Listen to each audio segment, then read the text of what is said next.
welcome back to Aging Well. We're discussing volunteer programs that help people meet their medical needs today with our volunteer programs manager, Marie Mazzeo. Good to be here again. Yeah, great to have you. So we've discussed the medical escort program, which I forgot to mention, but I'll mention now, is a free program for both clients and people from the community who call and we're able to help. Yes. The next program we're going to discuss is also free. It is the medical advocacy program. And this one might sound similar, but actually it's a little bit different. So a lot different, yeah. Quite a bit different. So can you tell me, start by telling me a little bit about medical advocacy? Well, John McCurry-Dooley is the manager of the medical advocate program. And this program differs in that the volunteer is matched with one client.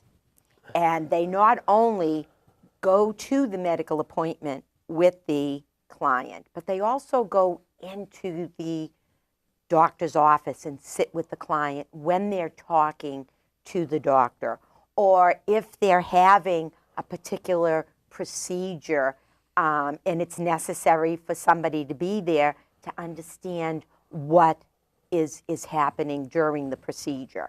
So it's a little bit more involved in that way, because that volunteer is empowering, making that client feel comfortable about the questions that they need to talk about with their doctor. And a lot of times, you don't even have to be an adult for this to happen, but you know, you're so worried if you're going in for a procedure that you're not really thinking about what the doctor is saying, and you'll say, oh my goodness, I forgot what they said, I have to call back. So older adults that maybe are a little more forgetful, when they're nervous, it just can be overwhelming for them. So making sure that the patient,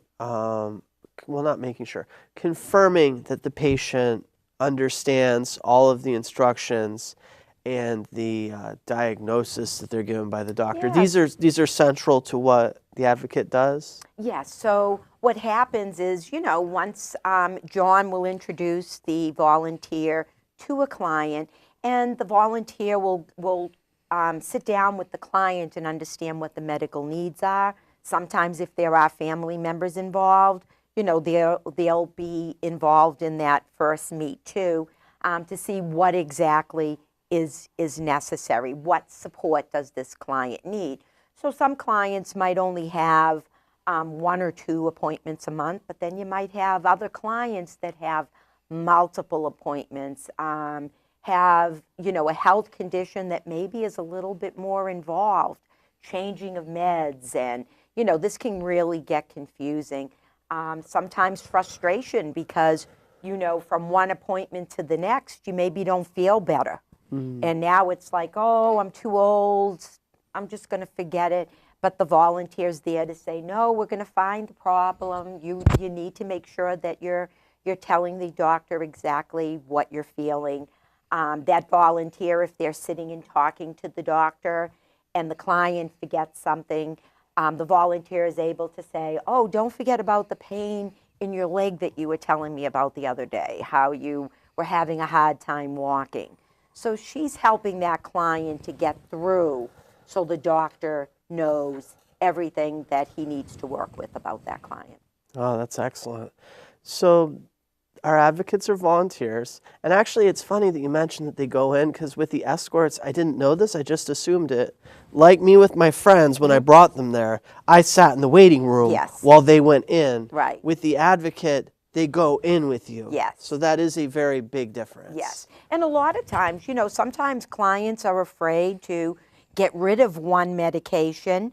So the other thing is, you know, at least when they go to the doctors, the medical advocate can be there. They can bring their medications and be able to sit with the doctor and say, you know, Betty is afraid to get rid of this medication. She thinks that she should hold on to it because she's going to need it again. And then the doctor's able to make her understand, no, you're never going to go back on that medication because of. And again, that the volunteer is able to reinforce all of this information when they go back home. That's great. Yeah.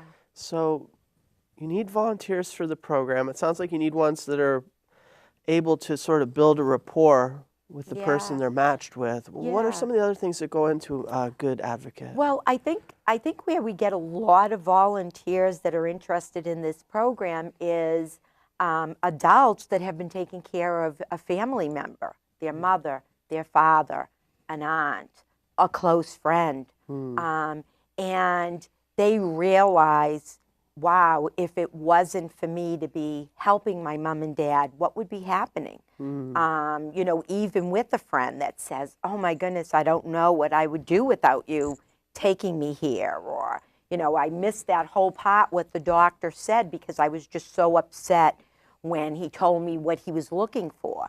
So, these people, when they think about that, if that person passes away or no longer needs them, and they see the program, they realize how important the need is, and they want to volunteer. We have some volunteers, my goodness, that put in like 40 hours on a client because they're, some clients, their medical condition can be very, very complicated, and these volunteers are just so dedicated and committed to really helping these clients get on the right track. That's great. And one of the ways that we help is training one of the ways that we help in helping them Absolutely, be effective advocates? So what happens is if I have somebody that comes through the agency and is interested in the program, I refer them to John Dooley, and John gets in touch with them first off to make sure that they really, again, you need to be available during the daytime because once again, medical appointments are happening during the daytime. And so once John determines that they're great for the program, he gets out reading material for them, and he schedules an interview along with the training. He does a one-on-one training so that he's able to go over the different types of forms that need to be signed. He'll share some stories and be able to talk to them about the clients that are on our waiting list and who might be a good fit for them. And programming note, we were very excited at the prospect of having John in here in the studio with us today. He was not feeling well, so please get well soon, John. Yes, we're absolutely. hoping next time to have him in the studio. Yeah, it's nice to see the face of the manager. Absolutely. And basically the only other thing I guess that was curious about this is, who does this generally serve? Is it people with complex medical needs? Is it people who just need a little help when they have like the monthly or quarterly appointment? It services everybody. There are clients, as I said, that maybe only have one appointment a month that that they could use a volunteer to go with them to make sure that they understand what's happening. I can remember one time John and I visited a client together, and she was having a problem with one of her eyes. And even explaining the problem to us, she was a little confused herself. So she wasn't sure which doctor was doing her eye, what is it, this doctor? So this is when you understand that there might be a medical advocate needed. And sometimes it could be short term. Once, a client might have a condition that they're going to get better and be all set. And then there's others that maybe have a terminal illness that they're going to really need some extra support. And that volunteer is there with them.